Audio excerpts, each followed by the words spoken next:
Response കെയറിലേക്ക് ഇന്ന് നമ്മുടെ അതിഥിയായിട്ട് വന്നിരിക്കുന്ന തൃപ്പൂണിത്തുറയിലെ ഷാജി ചേട്ടനാണ്. ബസിന്റെ അടിയിൽപ്പെട്ട് അടിവസ്ത്രം നഷ്ടപ്പെട്ടു പോയ അല്ലെങ്കിൽ കീറിപ്പോയ ഒരു യുവതിക്ക് ഉടുമുണ്ട് അഴിച്ചു കൊടുത്ത് മാതൃകയായ ഷാജി ചേട്ടനാണ്. തൃപ്പൂണിത്തുറക്കാരുടെ സ്വന്തം ഷാജി ചേട്ടനാണ് ഇന്ന് നമ്മുടെ റെസ്പോൺസ് കെയറിൽ നമ്മുടെ അതിഥി. ഷാജി ചേട്ടന് സ്വാഗതം. എങ്ങനെയായിരുന്നു ആ ഒരു സിറ്റുവേഷൻ ഒന്ന് പറയാമോ ആദ്യമേ തന്നെ? എനിക്ക് സൈക്കിളിൽ ചായ കച്ചവടമാണ്. എല്ലാ കടകളിലും ഓഫീസ്, ബാങ്ക് ഇങ്ങനെ സൈക്കിളിൽ കൊണ്ടുപോകുന്ന കച്ചവടമാണ്. അപ്പൊ രാവിലെ ഒരു 9:30 ആകുമ്പോഴത്തേക്കും ഇറങ്ങി കഴിഞ്ഞിട്ടുണ്ടെങ്കിൽ ഒരു സ്റ്റാച്യു ജംഗ്ഷനിൽ ഒരു 12 മണിയൊക്കെ ആകുന്നതിന് മുമ്പ് എത്തും. അത് കഴിഞ്ഞ് പിന്നെ ധനലക്ഷ്മി ബാങ്ക് അവിടം വരെയാണ് കച്ചവടം സ്ഥിരമായിട്ടുള്ളത്. അപ്പൊ സ്റ്റാച്യുവിന്റെ അവിടെ കൊടുത്ത് നമ്മുടെ മഹാരാഷ്ട്ര ടെക്സ്റ്റൈൽസ്, അപ്പുറത്ത് കുറച്ച് കസ്റ്റമേഴ്സ് ഉണ്ട് ആ ഭാഗത്ത്.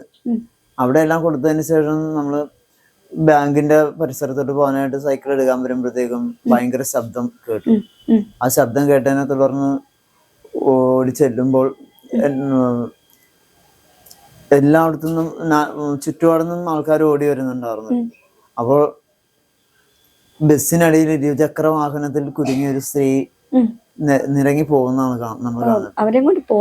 അതെ, ബസ് വലിച്ചുകൊണ്ട് പോകുന്നതാണ് നമ്മൾ കാണുന്നത്.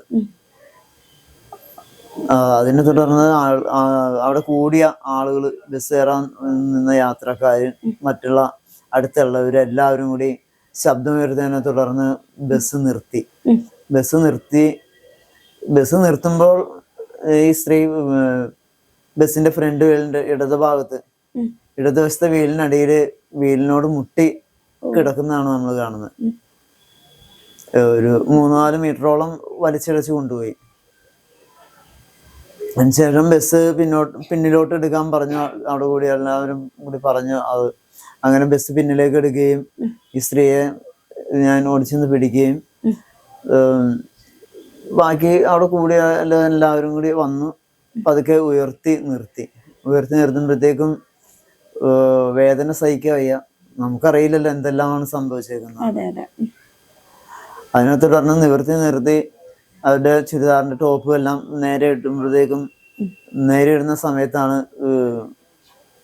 2 വീലറിന്റെ ഒരു കണ്ണാടി പൊട്ടി ചില്ലുകളെല്ലാം ഈ ഡ്രസ്സിൽ ഉണ്ടായിരുന്നു. അതെല്ലാം കുടഞ്ഞ് താഴെ ഇട്ടു. അതിനുശേഷം നോക്കുമ്പോഴത്തേക്കാണ് വസ്ത്രം കുറെ എല്ലാം കീറി പോയിരിക്കുന്നത് നമ്മൾ കാണുന്നത്. അതിനെ തുടർന്നാണ് അപ്പോൾ മോശം അവസ്ഥയായി തോന്നിയത് കൊണ്ട് നമ്മൾ ഒന്നും നോക്കിയില്ല. അതുപോലെ തന്നെ ഞാൻ ഉടുത്തിരുന്ന മുണ്ട് അഴിച്ച് അവരുടിപ്പിക്കുകയാണ് ഉണ്ടായത്. അതിനുശേഷം അതുവഴി സഞ്ചരിച്ച ഓട്ടോറിക്ഷ എല്ലാവരും കൂടി നിർത്തി അതിനകത്ത് കയറ്റി വിടുകയാണ് ചെയ്തത്. എവിടേക്കാണ് അവരെ കൊണ്ടുപോയത്? അവരെ ആദ്യം ഭരതന്റെ ഹോസ്പിറ്റലില്, അതിനുശേഷം ബെൽക്കെയറിലോട്ടാണ് പോയത്. ഇപ്പോഴും അവരുടെ നില അതീവ ഗുരുതരാവസ്ഥയിൽ തുടരുകയാണ്. ഒരു മാറ്റവും ഇല്ലല്ലേ? കണ്ടായിരുന്നോ? പിന്നെ അങ്ങോട്ടേക്ക് ഇല്ല, ചെന്നാലും കാണാൻ പറ്റില്ല. അപ്പൊ അവരുടെ ബന്ധുക്കാരെയൊക്കെ അപ്പൊ തന്നെ വിളിച്ചറിയിച്ചു? ബന്ധുക്കാരെല്ലാം ആശുപത്രിയിൽ നിന്നാണ് അറിയിച്ചത് അല്ലേ? ഈ സംഭവം നടന്നു കഴിഞ്ഞപ്പോഴത്തേക്കും ബസ്സുകാരുടെ പ്രതികരണം എങ്ങനെയായിരുന്നു? ബസ്സുകാരുടെ പ്രതികരണം പറഞ്ഞോളൂ, കുഴപ്പമില്ല. അല്ല കുഴപ്പമില്ല, പറഞ്ഞോ. കട്ട് ചെയ്യണമെങ്കിൽ നമുക്ക് കട്ട് ചെയ്യാം, കുഴപ്പമില്ല. ബസ്സിലുണ്ടായിരുന്ന ജീവനക്കാരിൽ ഒരാള് ആരാണെന്ന് നമുക്കറിയില്ല. ബസ്സുകാരും ജീവനക്കാരനും അവിടെ കൂടിയിരുന്ന ആൾക്കാരും തമ്മിൽ വളരെ ഭയങ്കര വാക്കുതർക്കങ്ങളായി. അതിനിടയിൽ നമ്മുടെ ഡ്യൂട്ടി കഴിഞ്ഞ് പോയി. അതെ, നമ്മൾ ഓട്ടോയിൽ കയറ്റുമ്പോഴും ഈ സ്ത്രീയുടെ തലയിൽ ഹെൽമെറ്റ് ഊരിപ്പോയിട്ടില്ല. അതുകൊണ്ട് ആ ഒരു ഒറ്റ കാരണം കൊണ്ട് തലയ്ക്ക് യാതൊരു പരിക്കും സംഭവിച്ചിട്ടില്ല എന്നുള്ളതാണ് വേറൊരു സത്യം. പക്ഷെ അപ്പൊ ബസ്സുകാരുടെ ഭാഗത്ത് വളരെ മോശമായ പ്രതികരണമായിരുന്നു അല്ലെ? ആരാണ് എന്നുള്ളത് നമുക്ക് അറിയത്തില്ല. ബസ് ഏതാന്ന് ചേട്ടന് ഓർമ്മയുണ്ട്? ബസ് ആണ്ടവൻ ബസ് ആണല്ലേ? ഓക്കെ. അതായിരുന്നു പ്രതികരണം. ഈ കൂടുന്ന അപ്പൊ എനിക്ക് അന്നേരം ആൾക്കാരെല്ലാവരും ചായ കൊടുക്കാനുണ്ടായിരുന്നു. നമ്മള് എന്നിട്ട് നമ്മള് അതെല്ലാം അവിടെ വെച്ചിട്ടാണ് നമ്മള് ഓടി വരുന്നതും കാര്യങ്ങളെല്ലാം അതിന്റെ കൂടെ കൂടുന്നതും എല്ലാം ചെയ്ത് ഇത് ചെയ്യുന്നത്. അതിനുശേഷം ഓട്ടോറിക്ഷയിൽ കയറ്റി ഹോസ്പിറ്റലിലോട്ട് പോയി കഴിഞ്ഞപ്പോഴത്തേക്കും ഞാനും അവിടെ നിന്ന് മാറി അടുത്ത കടകളിലേക്ക് ചായ കൊടുക്കാനായിട്ട് പോയി. അങ്ങനെ നിൽക്കുമ്പോഴത്തേക്കാണ് മുണ്ട് അടുത്ത കടയിലുള്ള മഹാരാഷ്ട്ര സൂപ്പർ മാർക്കറ്റ് എന്ന് പറയുന്ന തുണിക്കടയിലെ അവിടെ മുതലാളിയുടെ മകൻ എനിക്കൊരു കടയിൽ നിന്നൊരു മുണ്ട് എടുത്തുകൊണ്ട് വന്ന് കൊടുത്ത്, ചേട്ടാ ഇത് കൊടുത്തിട്ട് പോകുന്നു പറഞ്ഞ്. അങ്ങനെ ഞാൻ ആ മുണ്ട് എടുത്തുകൊണ്ടാണ് ബാങ്ക് വരെ പോയി തിരിച്ച് അവിടെ എല്ലാം ചായ എല്ലാം കൊടുത്തിട്ട് ഞാൻ വീട്ടിലേക്ക് വരുന്നത്. വീട്ടിൽ വന്ന് ഷർട്ടെല്ലാം അഴിച്ച് നോക്കുമ്പോഴത്തേക്കാണ് ദേഹമാസകലം ചോര ഇരിക്കുന്നത് കാണുന്നത്. അങ്ങനെയായിരുന്നു. അതിനുശേഷം അവരുടെ ബന്ധുക്കൾ ആരെങ്കിലും കോണ്ടാക്ട് ചെയ്യുമല്ലോ? ബന്ധുക്കള് കോണ്ടാക്ട് ചെയ്തു. വ്യാഴാഴ്ച ഇവിടെ വന്ന് ഞാനായിട്ട് സംസാരിച്ചായിരുന്നു. വീട്ടിൽ വന്നായിരുന്നു? ഇവിടെ വന്നിരുന്നു. വന്ന് സംസാരിച്ചു, കാര്യങ്ങളെല്ലാം പറഞ്ഞു. പക്ഷെ അതീവ തീവ്ര പരിചരണ വിഭാഗത്തിലാണ് സ്ത്രീ ഇപ്പോഴും. ആണല്ലേ? എവിടുത്തെ കാര്യമാണെന്ന് വല്ലതും നമ്മുടെ തൃപ്പൂണിത്തുറക്കാര് തന്നെയാണോ അത്? അല്ല, ഇത് മുളന്തുരുത്തി പാലസ് സ്ക്വയറിലാണ് ആളുടെ വീടല്ലേ? ഓക്കെ. വർക്ക് ചെയ്യുമായിരുന്നു അപ്പൊ അങ്ങോട്ടേക്ക് പോകും? ഇല്ല, അവര് എന്തോ വാങ്ങിക്കാൻ വേണ്ടി വന്നതാണ്. ഒറ്റയ്ക്ക് ഉണ്ടായിരുന്നുള്ളൂ. ഈ ഒരു കൂടി നിന്ന സമയത്ത് എല്ലാവരും തന്നെ രക്ഷിക്കാനായിട്ട് തയ്യാറായിരുന്നു, അതോ പേടി കൊണ്ട് ആരെങ്കിലും മാറി നിൽക്കുന്നതായിട്ട് ചേട്ടൻ തോന്നിയിട്ടുണ്ടായിരുന്നു? പേടി കൊണ്ട് തിരിച്ചു പോയ ആൾക്കാരുണ്ട്. ചോര കണ്ടിട്ടാണോ? ചോര കണ്ടിട്ട് എന്നോട് പിറ്റേ ദിവസം പറഞ്ഞു. പിറ്റേ ദിവസം എന്നെ കണ്ടപ്പോ പറഞ്ഞു, ചേട്ടാ ഞാൻ വന്നിട്ട് തിരിച്ചു പോന്നു, ചോര കണ്ടിട്ട് ഞാൻ തിരിച്ചു പോന്നു. അതിന് എനിക്ക് മൊബൈലിലൂടെ മറുപടി കിട്ടിക്കൊണ്ടിരിക്കുകയാണ് എന്ന് പറഞ്ഞു. പ്രതികരിക്കാൻ പറ്റാത്തതുകൊണ്ട്, സഹായിക്കാൻ പറ്റാത്തതുകൊണ്ടാണ് അങ്ങനെ പറഞ്ഞു.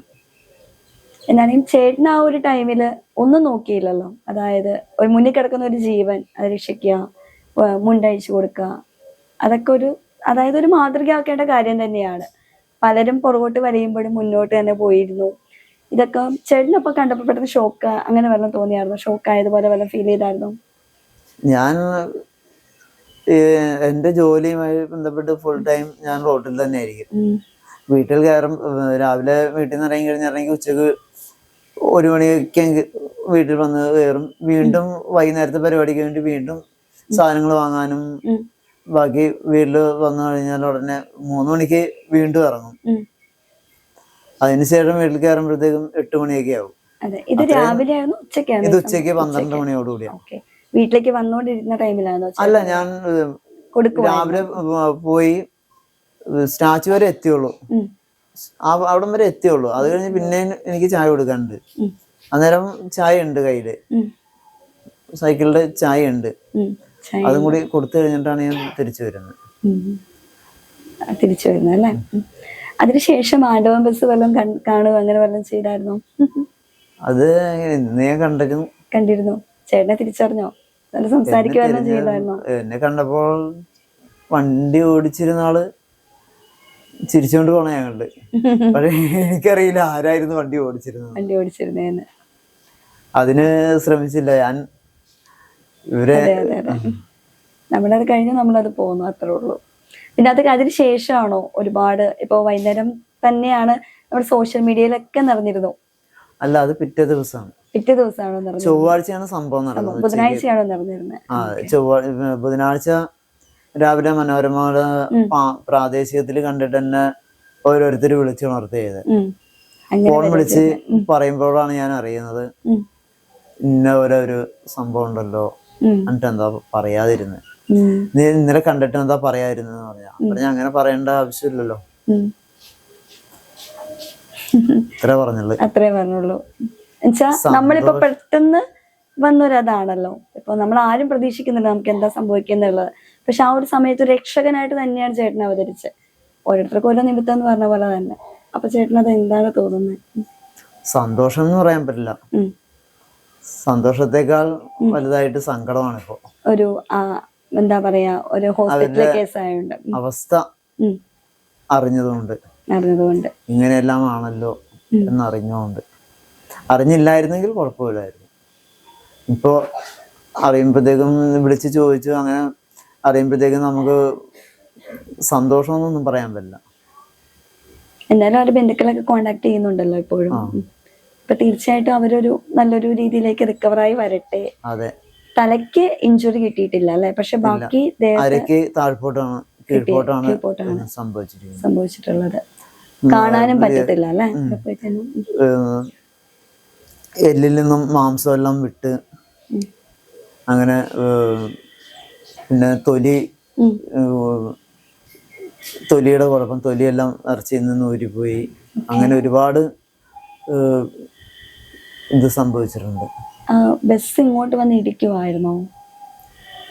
ഈ സ്റ്റാൻഡിൽ നിന്ന് വരുമ്പോഴത്തേക്ക് സ്റ്റാച്യൂല് എറണാകുളത്തോട്ട് തിരിയുന്ന ഒരു ഭാഗം, തിരിയുന്ന സംഭവിച്ചിരിക്കുന്നത്. ഈ ബസ് കുറെ നേരം ഇടിക്കുകയായിരുന്നു എന്നുള്ളതാണ്. ആണോ?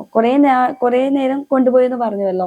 ഒരു 3-4 മീറ്ററോളം, 3.5 മീറ്ററോളം. ഈ ആളുകളുടെ ഈ ഒച്ചെടുക്കൽ കൊണ്ടാണോ അവര് നിർത്തിയത്? അല്ലെങ്കിൽ അത് പിന്നെയും വലിയൊരു ദുരന്തമായേനെ അല്ലെ? ജീവൻ നഷ്ടമാകുമായിരുന്നു. തീർച്ചയായിട്ടും നഷ്ടമാകുമായിരുന്നു. ഇതിന് ശേഷം എന്തെങ്കിലും ഒരു കേസായിട്ട് വല്ല മുന്നോട്ട് പോകുന്ന അവരുടെ ഭാഗത്തുനിന്ന് വല്ല ഉണ്ടായിട്ടുണ്ടോ? അങ്ങനെ വല്ല പറഞ്ഞിട്ടുണ്ടോ? കേസായിട്ട് നടന്നുകൊണ്ടിരിക്കുകയാണ്. ഓക്കെ. പിന്നെ ചേട്ടൻ എന്താണ് പറയാനുള്ളത് ഇതിനെ പറ്റി? എനിക്ക് പറയാനുള്ള, അവര് എത്രയും പെട്ടെന്ന് ഈ അസുഖത്തിൽ നിന്നും ഭേദമാവട്ടെ. തീർച്ചയായിട്ടും അത് റിക്കവർ ആയിക്കഴിഞ്ഞാൽ ചേട്ടൻ പോയി കാണും. ചേട്ടൻ കാണാൻ സാധിക്കും. ഞാനിപ്പോ പോയി കാണാൻ, അവിടെ വരെ കാണാൻ പറ്റില്ല എങ്കിലും അവിടെ വരെ ഒന്ന് പോവുകയാണ്. ഇപ്പൊ പോവാണോ? ഇറങ്ങുവാണോ? ഇപ്പൊ അവരെ കാണാൻ പറ്റില്ല. അവരിപ്പോ ICUലാണോ? അതെ. വലിയ പരിതാപകരമായിട്ടുള്ള അവസ്ഥ തന്നെയാണത്. കൺമുന്നിൽ പെട്ടെന്ന് ചോര തളങ്ങിട്ട് നിൽക്കുമ്പോഴൊക്കെ ഒരു അവസ്ഥ, വല്ലാത്തൊരവസ്ഥ തന്നെയാണത്. Social media. ചേട്ടൻ അപ്പൊ ഒന്ന് ഉടുതുണി ഊരി കൊടുക്കുന്ന ഒരു സിറ്റുവേഷനില് ചേട്ടന്റെ മനസ്സിൽ എന്തായിരുന്നു? ചേട്ടൻ അങ്ങനെ പ്രത്യേകിച്ച് ചിന്തിച്ചു പോലും ഇല്ലല്ലോ. ഒരു ഇന്റർവ്യൂവിൽ തന്നെ പറഞ്ഞിട്ട് വലിച്ചൂരാൻ പറ്റണ്ടായിരുന്നില്ല ബെൽറ്റ് ഇട്ടുകൊണ്ട് എന്നുള്ളതൊക്കെ. ആ ഒരു ടൈമിൽ ചേട്ടന്റെ സിറ്റുവേഷൻ എന്തായിരുന്നു? ഞാൻ വലിച്ചു വരുന്നതുകൊണ്ട് ഇപ്പോഴും എന്റെ അരയിൽ ബെൽറ്റ് ഉണ്ടായിരുന്നു. ഇങ്ങനെയാണ് ഞാൻ മുണ്ട് കൊടുക്കാറ്. അപ്പൊ അങ്ങനെ ഞാൻ ചായ കൊടുക്കുന്ന അപ്പുറത്ത് പച്ചക്കറി കടയിൽ ചായ കൊടുക്കുന്ന കടയില് രാജേഷ് എന്ന് പറഞ്ഞിട്ടൊരു കൂട്ടുകാരൻ വന്നു, ബലമായിട്ട് വലിച്ചു ഊരി എടുത്ത് കുത്തുപിടിച്ച് കഴിയുമ്പോഴത്തേക്കും അങ്ങനെ തന്നെ ഞങ്ങൾ രണ്ടുപേരും കൂടി അങ്ങ് ഉടുപ്പിക്കുകയാണ് ചെയ്തത്. ഉടുപ്പിച്ച് നിർത്തിയതിന് ശേഷം ഓട്ടോറിക്ഷയിലിട്ട് എടുത്ത് കയറ്റി ചെയ്തത്. അപ്പോഴേ ഫുള്ള് ബ്ലഡ് ആയിരുന്നു അല്ലേ? അതൊന്നും നോക്കുന്നില്ല. ഞാൻ വീട്ടിൽ വന്നു കഴിഞ്ഞപ്പോഴത്തേക്കാണ് ശരീരത്തിൽ, അന്നേരം ഞാനൊന്നും ശ്രദ്ധിക്കുന്നില്ല. ഇപ്പൊ വീട്ടിൽ വന്നിട്ട് ഈ ഒരു സംഭവം കഴിഞ്ഞപ്പോഴത്തേക്ക് അമ്മയുടെ ഒക്കെ പ്രതികരണം എങ്ങനെയായിരുന്നു? അമ്മയോടൊന്നും പറഞ്ഞിട്ടില്ല. ഭാര്യയോട് പറഞ്ഞായിരുന്നു. ചേച്ചി എന്താ ഇത്രയും ഇതാക്കിയില്ല. ഇത്രയും ഇതായെന്ന് വെച്ച് കഴിഞ്ഞാൽ അതിന്റെ, അതെ, നമുക്ക് കുറച്ച് കഴിയുമ്പോഴല്ലേ ഇതിന്റെ സീരിയസ്നെസ്സും കാര്യങ്ങളും പവർ ഇത്രയാണെന്ന് മനസ്സിലായില്ല. ഇത്രയും സംഭവിച്ചു എന്നുള്ളത് ഞാനും അറിഞ്ഞിരുന്നില്ല. ഇത്രയും മാരകമായിരിക്കുന്നു. അവര് വിളിച്ച് പറഞ്ഞതിന് ശേഷമാണല്ലേ? അവരുമായിട്ട് കണ്ട് സംസാരിച്ചതിന് ശേഷമാണ് അറിഞ്ഞത്. എന്നാലും അവര് പെട്ടെന്ന് റിക്കവർ ആവട്ടെ. പഴയ രീതിയിൽ തന്നെ അവർക്ക് വണ്ടി ഓടിച്ചിടും, അല്ലാതെ പഴയ ജീവിതത്തിലേക്ക് അവർക്ക് തിരിച്ചു വരാൻ സാധിക്കട്ടെ. എന്താണ് ചേട്ടൻ ബസ്സുകാരോട് പറയാനുള്ളത്? അതായത് ഇപ്പൊ ആരുടെ ഭാഗത്ത് തെറ്റും ആയിക്കൊള്ളട്ടെ, പക്ഷെ ഇപ്പൊ ഇറങ്ങി വന്ന ശേഷം പ്രതികരണം അത്ര അതല്ലായിരുന്നു എന്ന് പറഞ്ഞല്ലോ. ഇപ്പൊ ഒരാള് ശബ്ദിച്ചത് കൊണ്ട് മാത്രമാണ്, അത്രയും പേര് കൂടിയതുകൊണ്ട് മാത്രമാണ് ഒരു ജീവൻ നഷ്ടപ്പെടാതെ ആയത്. പക്ഷെ ആ ജീവൻ ഇപ്പൊ മരണത്തോട് മല്ലടിക്കുകയാണ് അവിടെ. ഈ ഒരു സാഹചര്യത്തിൽ നമ്മുടെ ബസ് മരണപ്പാച്ചിലാന്ന് ചേട്ടന് തോന്നിയിട്ടുണ്ടോ? തീർച്ചയായിട്ടും. അതിന്റെ ഒരു അത് തന്നെ ആയിക്കൂടെ ചിലപ്പോ ഇങ്ങനത്തെ ഒരു അപകടം തന്നെ ഉണ്ടാവാനായിട്ട് കാരണം? അങ്ങനെയുള്ളതിനോട് എന്താണ് ചേട്ടൻ റോഡിലൂടെ വണ്ടി ഓടിക്കുമ്പോൾ എന്താണ് പറയാനുള്ളത്? ഒരു അപകടം നേരിട്ട് കണ്ട് അതിനെ രക്ഷിച്ചു എന്നുള്ള ഒരാളെന്നുള്ളക്ക് ചേട്ടൻ അവർക്ക് കൊടുക്കാനുള്ള ഒരു മെസ്സേജ് എന്താണ്? മെസ്സേജ് നമ്മൾ പറഞ്ഞിട്ട് ഒരു പറഞ്ഞോളൂ ചേട്ടൻ എന്താ പറയാന്ന് വെച്ചാ പറഞ്ഞോളൂ. വലിയ വണ്ടിക്കാര് ചെറിയ വണ്ടിക്കാരെ ശ്രദ്ധിക്കില്ല. അത് തന്നെയാണ് ഏറ്റവും വലിയ കുഴപ്പം. ഏറ്റവും വലിയ കുഴപ്പം സ്പേസ് കൊടുക്കുന്നില്ല എന്നൊരു തോന്നിയിട്ടില്ലേ? തീർച്ചയായിട്ടും. ഒരാളെന്നല്ല, ആരും. അത് നമ്മൾ വലിയ വണ്ടിയിൽ യാത്ര ചെയ്യുമ്പോഴത്തേക്കാണ്, നമ്മൾ ബസ്സിൽ യാത്ര ചെയ്യുമ്പോഴത്തേക്കാണ് നമുക്കത് മനസ്സിലാവുള്ളൂ. അതെ അതെ. ലിമിറ്റിൽ കയറി യാത്ര ചെയ്താൽ മതി. ഭയങ്കര സ്പീഡിലാണ്, ഒന്നാമത്തെ ഓവർ സ്പീഡാണ്. രണ്ടറ്റം കൂട്ടിമുടിക്കാന്നൊക്കെയാണ് ഇവർ സ്വയം എടുത്ത് പറയുന്നത്. പിന്നെ മരണപ്പാച്ചിലാണ്. നമ്മളൊരു ബസ് യാത്ര ചെയ്യുമ്പോൾ പെട്ടെന്നായിരിക്കും ഒരു ബ്രേക്ക് ഇടുക, നമ്മൾ മുന്നോട്ട് ഇടിക്കാൻ പോണ പോലൊക്കെ നമുക്ക് തന്നെ അതിൻ്റെ ഉള്ളിൽ നിന്ന് ഫീല് വരാറുണ്ട്. അപ്പൊ ഇപ്പുറത്ത് ഇതായിരിക്കും അവസ്ഥ. ചിലപ്പോ ഒന്നില്ലെങ്കിൽ അവരെ ഓവർടേക്ക് ചെയ്യാൻ വന്നിട്ടുണ്ടാവും. ആരും അവരുടെ ജീവൻ ഒരു വിലയും കൽപ്പിക്കാത്ത പോലെ ഒരു വണ്ടി ഓടിക്കുന്ന ചേട്ടാ തോന്നിയിട്ടുണ്ടോ? തീർച്ചയായിട്ടും. പറഞ്ഞോളൂ ചേട്ടാ. തെരുവിലൂടെ ഓടുന്ന നായ്ക്ക് അതിന് വിലയുണ്ട്. തീർച്ചയായിട്ടും. അത്രയും പോലും വില മനുഷ്യന് കൽപ്പിക്കുന്നില്ല, മനുഷ്യന് ജീവന് കൽപ്പിക്കുന്നില്ല. അതല്ലേ ശരിക്കും കൽപ്പിക്കേണ്ടത് അല്ലേ? ഇനി ഒരു അപകടവും നമ്മുടെ തൃപ്പൂണിത്തുറ എന്നല്ല എവിടെയും ഇങ്ങനെ അശ്രദ്ധ മൂലം ഉണ്ടാകാതിരിക്കട്ടെ എന്നാണ് നമുക്ക് പറയാനുള്ളത്. ഇതിന് ശേഷം ചേട്ടനെ ആരെങ്കിലും ഒക്കെ അന്വേഷിച്ച് വരുമൊക്കെ? ഒരുപാട് ചാനലുകാര്, സംഘടനകള് എല്ലാവരും വന്നു. മുൻ MLA കെ ബാബു സാറ് വന്നു അല്ലേ? നമ്മളെ ഇപ്പോഴത്തെ MLA ദീപക് ജോയ് സാർ വന്നു. പിന്നെ ഒരുപാട് സംഘടനകൾ വന്നു അന്വേഷിച്ചൊക്കെ വന്നിട്ടുണ്ട്. ഞാൻ കണ്ടായിരുന്നു. MCR ഉണ്ട്, പൊന്നാട്. ഇന്നലെ MCR മുണ്ടിന്റെ ചെയർമാൻ MC റോബിൻ സാർ ക്ഷണം സ്വീകരിച്ച് ചെന്ന്. അതെ. ഇപ്പൊ നമ്മുടെ അതായത് ചൊവ്വാഴ്ച അപകടം നടന്നിട്ട് ബുധനാഴ്ച വൈകുന്നേരം തൊട്ട് തന്നെ സോഷ്യൽ മീഡിയയിലെല്ലാം ചേട്ടന്റെ ഫോട്ടോസും കാര്യങ്ങളും ചേട്ടനെ രക്ഷിക്കുന്നതിന്റെ അതെല്ലാം, അതായത് ആ മുണ്ടൊഴി കൊടുക്കുന്നൊക്കെ വീഡിയോസ് ഒക്കെ വന്നിട്ടുണ്ടായിരുന്നു.